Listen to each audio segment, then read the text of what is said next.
September the 22nd. I just went outside and gathered some persimmons, and I'm going to eat a few for breakfast. I've been chomping on this one.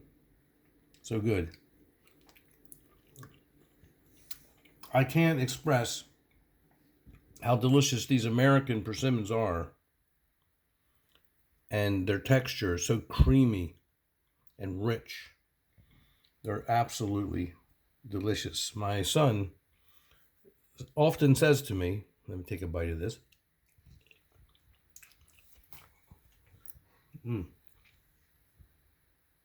They have seeds. That's okay. They're worth it.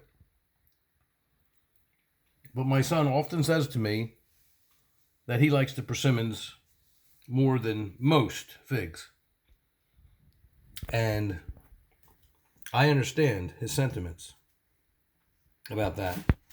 But I was sharpening my knife. I usually use a whetstone.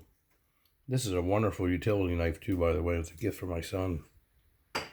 And I just love this knife. I just can't stop using it. You know, I have so many knives, but this one here is just so ideal for yard work. I just keep finding that I'm grabbing it all the time. Of course, I wear a knife constantly, 100% of the time. I have since I was 14 in my pocket. Anyway, I was sharpening it with this. In a pinch, it's okay. And I'm not sharpening it for the persimmons. I just wanted to show you that. I'm going to go out and do a little something, and I thought I'd take you with me because I could use a little company today. Persimmons. American persimmons. Wonderful. Take a look at that. Sweet and delicious, and not a hint of astringency. None, because they're properly ripened. And these are American persimmons. You see, they're nice size. I call them my little pumpkins. These are my little pumpkins. And very often she'll say, "Where are you going?" "I'm going to go get some of my little pumpkins." And sometimes I'll ask her, "Look, if you're out there, would you bring a few little pumpkins in?" Because that's what they remind me of, but they're sweet and delectable and delicious. It's that time of year. Now, my Japanese persimmons haven't come in yet. They're later, reliably later than the American persimmons, and that's okay. That's the kind of staggering that you really do want with any of your crops, if you can arrange it. So I'm going to put you on pause, and then the real reason why I'm filming this video this morning, this beautiful, I believe it's the first day of fall. The first day of fall. Imagine that. Wow. That's exciting too, because I have a lot of plans, that I'm going to put into implementation, things I'm going to be doing for next year. I've got videos I want to make. I'm going to cover a lot of subjects I haven't. There's things I want to talk about. And I'm going to introduce some new material into my videos too. And you'll know all about that next spring and summer. I'll talk more about it probably in the fall. But we're coming to the end of the growing season here. Let's face it. There's some pawpaw here I gathered. And I've got to go pick a bunch of pawpaw out there today. But let me get to what I'm doing now. I sharpened my knife for a reason, and I'll be right back. I was tempted to stop here and gobble down a couple Ron de Bordeaux's before I get to my main task of the day. Haha.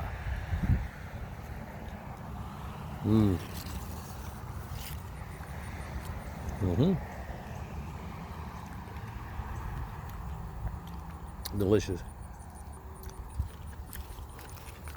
That's the advantage of growing your own figs. There's just nothing like it. You can go to Trader Joe's and places and get fresh figs, but there's nothing like growing them yourself for peak perfection, achieving peak perfection.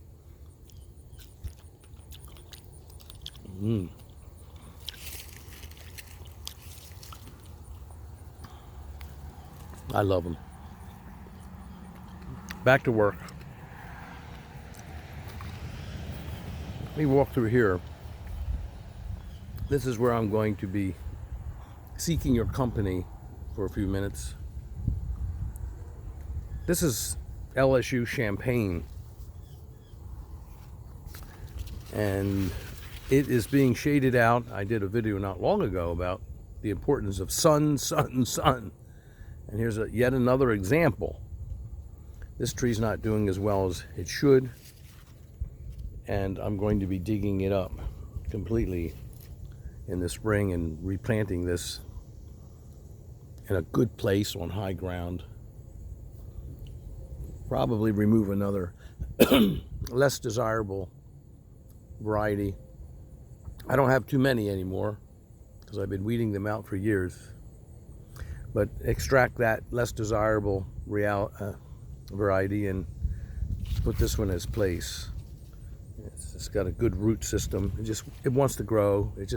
What happened was my O'Rourke, my LSU O'Rourke, which is a very good cultivar, by the way, and I'm gaining more and more confidence in this particular cultivar.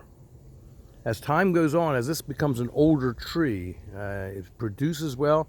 In fact, I had some recently. It's just about done now, but man, it made a lot. It made a lot of figs. It sure did. And is that what I think it is? Oh boy, look at that. Oh gosh, what a surprise. This is Peter's honey. I just saw it in there. I thought it was in the O'Rourke. Oh my goodness, what a surprise. How wonderful it is. How completely, totally, and absolutely wonderful it is to grow figs. I'm sorry. I love that taste. Anyway, let me come back down to earth. Earth to Lou. I'm back.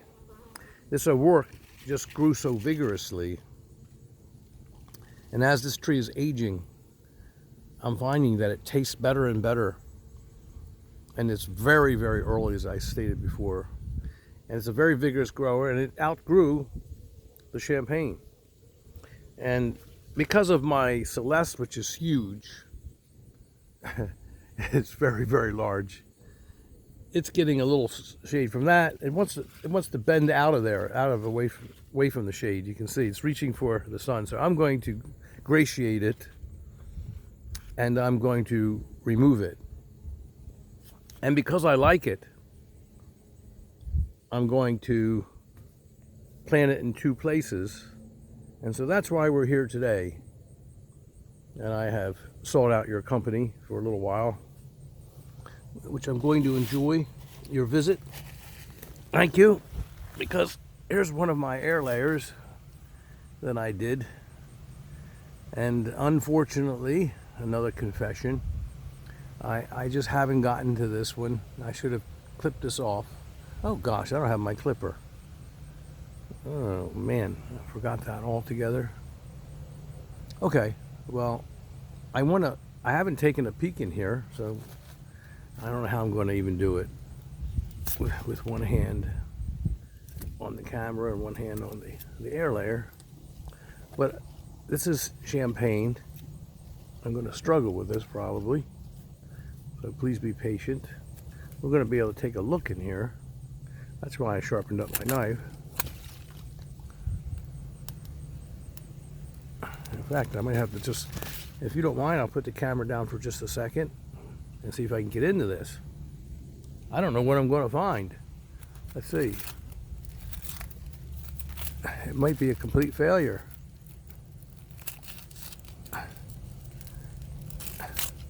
Oh, I see some roots in there. Yeah. It's been in the shade. Hold on one second.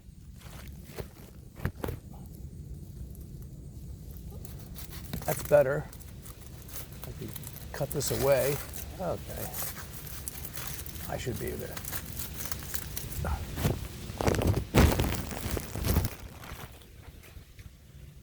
Okay.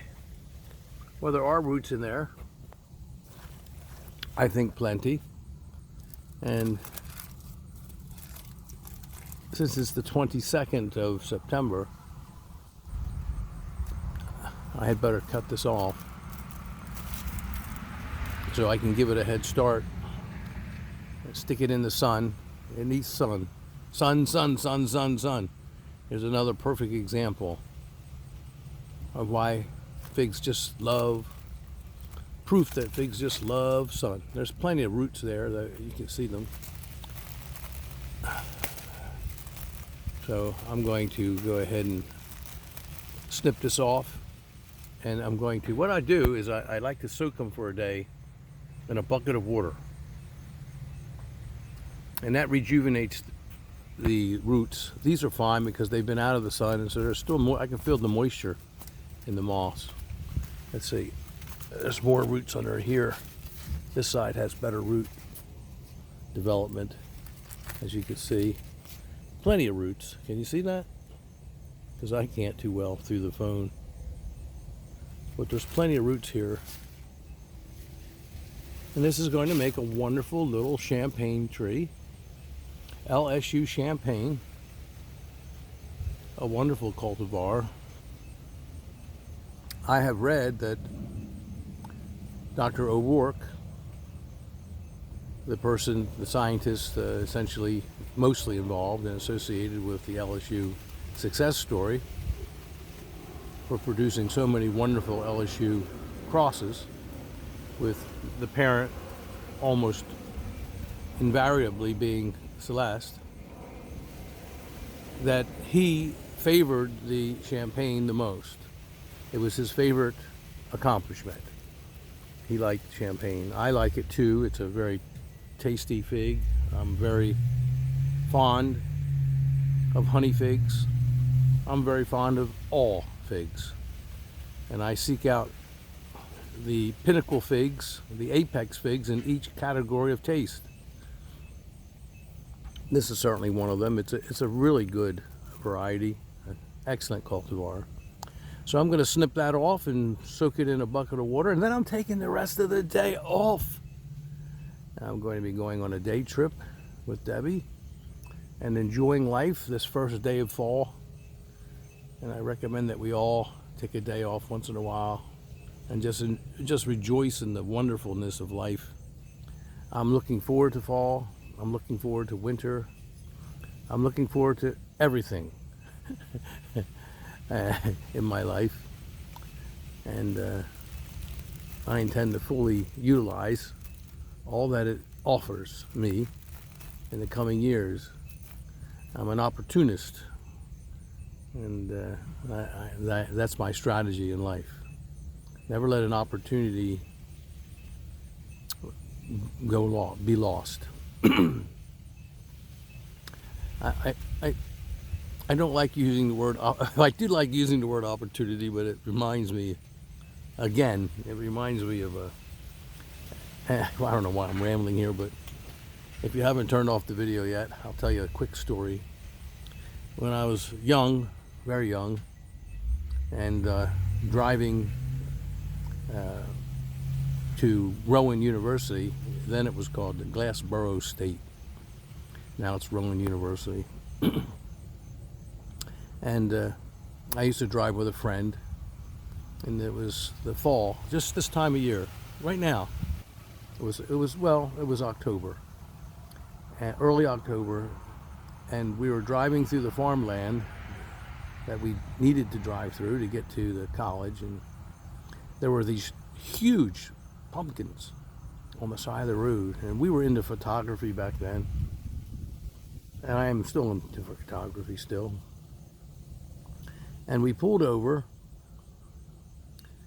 and this isn't about figs anymore, so if you want to turn it off, go ahead. Just that word opportunity reminded me of this story. And we sat on the pumpkins. They were huge, and so we took pictures of each other on these pumpkins, my friend and I, they were really enjoying the fall day. It was just a beautiful day, sunny, crisp.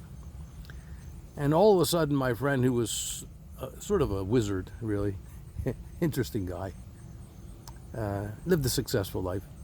But he he said to me, he said, Lou, out of clear blue sky, he says, Lou, did you know there's 3 irretractable things in life? I said, only 3? He goes, well, poetic science or license, Of course there's more than 3. I said, well, okay, all right, I'll go along with you. There's 3 irretractable things in life. What are they?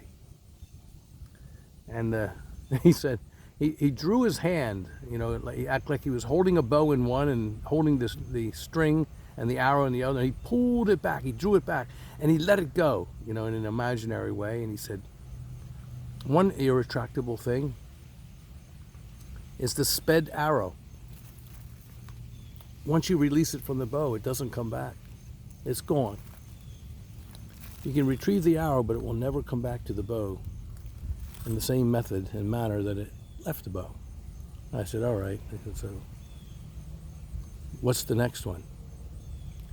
He said, the next one is a lost opportunity. A lost opportunity. Never let an opportunity, he said, slip through your grasp. Because just like the sands of an hourglass, that's what happens in life with so many opportunities, and people don't even hardly know it sometimes. And they fail to recognize them, or when they do, it's too late, or they just aren't able to grasp them and make the most of them. I said, all right, that's good. What's the 3rd irretractable thing in life? And so I was game. And he said, now that's the most important one. I said, it is? Okay. Quit holding me in suspense. What is it? And he said, it's the spoken word. The spoken word. I said, what do you mean by that? The spoken word. I knew what he meant. He goes, always be careful of what you say. Because once you've spoken what you say, once it's out, you can't retract it. It's irretractable. And the damage, and sometimes hopefully the good that it does, well, that's permanent. Just remember that. And so I remember that. And isn't it odd that over 50 years later, I remember that conversation, and the word opportunity rang that bell, so to speak, this morning. All right, well, thank you for listening. Thank you for visiting. I've got a little bit of work to do, and then I'm going to enjoy the first day of fall. Isn't that a pretty little tree?